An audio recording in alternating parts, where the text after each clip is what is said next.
আসসালামু আলাইকুম। আমাদের হাত থেকে ফোনগুলো পড়ে যাওয়ার পর এভাবে র্যাবনগুলো ছিঁড়ে যাচ্ছে। যখন র্যাবন ছিঁড়ে যাচ্ছে তখন আর ডিসপ্লেতে কোনো আলো বা গ্রাফিক্স বা কোনো কিছু ছবি দেখাচ্ছে না। তখন আমরা এই ডিসপ্লেগুলো বাতিল করে দিচ্ছি।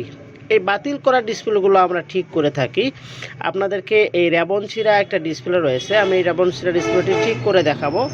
এটি ডিসপ্লেতে দুই থেকে ছিঁড়া রয়েছে। একটু হয়েছে গ্রাফিক্স লাইন এবং লাইটিং লাইন, আরেকটি হচ্ছে ইউএসবি যে চার্জিং পোর্ট রয়েছে।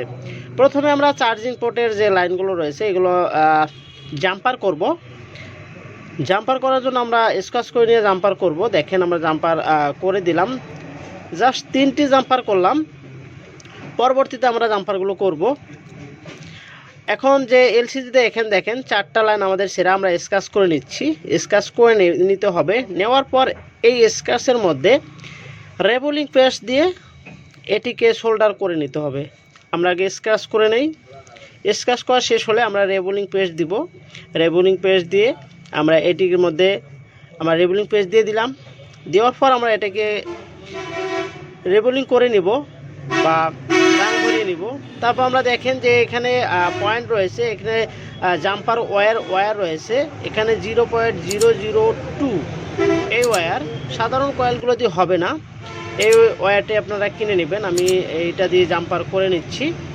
সুন্দরভাবে সোল্ডারিংগুলো করতে হবে যাতে কোনো সময় হাত থেকে পড়ে যাওয়ার পর এটি লুজ কালেকশন না হয়। আমি সুন্দর করে জাম্পারগুলো করে নিলাম। ঠিক অপোজিটে লাইটিং যে সেকশন রয়েছে সেটুকু আমাকে জাম্পার করতে হবে। আমি যে গ্রাফিক্স যে লাইনটি রয়েছে ডিসপ্লেতে যে লেখা বা ছবি পিকচার শো করে সেটা আমি ঠিক করে নিলাম। এই দেখেন এদিকে 3টি লাইন রয়েছে, লাইটিং সেকশনে 3টি লাইন রয়েছে। এই 3টি লাইনও ছিঁড়ে গেছে। এই 3টি লাইন আমি পূর্বের মতো করেই সোল্ডারিং করে নিলাম, স্কেচ করে সোল্ডারিং করে নিলাম। এখন আমি জাম্পারও করে দিলাম। আমি ভিডিওটি অনেক শর্টলি দিয়েছি, আপনারা বুঝে নেবেন। আমি এখন এই ডিসপ্লেটি মাইক্রোস্কোপ থেকে নিয়ে সরাসরি আমি এখন ডিসপ্লে ফিটিং করে দেখব আমাদের গ্রাফিক্স আসে কি না। যদি আমাদের গ্রাফিক্স চলে আসে সেক্ষেত্রে আলহামদুলিল্লাহ, আর যদি না আসে তাহলে আমাদেরকে আবারও চেষ্টা করতে হবে।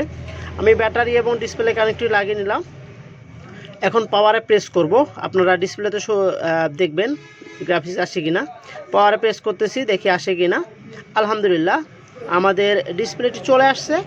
আলহামদুলিল্লাহ, আপনারা এভাবে ধৈর্যের সহিত কাজটি করবেন, যে কোনো কাজ করবেন ইনশাল্লাহ আপনারা সফলতা অর্জন করবেন। তবে জাম্পার দেওয়ার ক্ষেত্রে অবশ্যই আপনারা যে জাম্পারগুলো করবেন সেই জাম্পারগুলো যাতে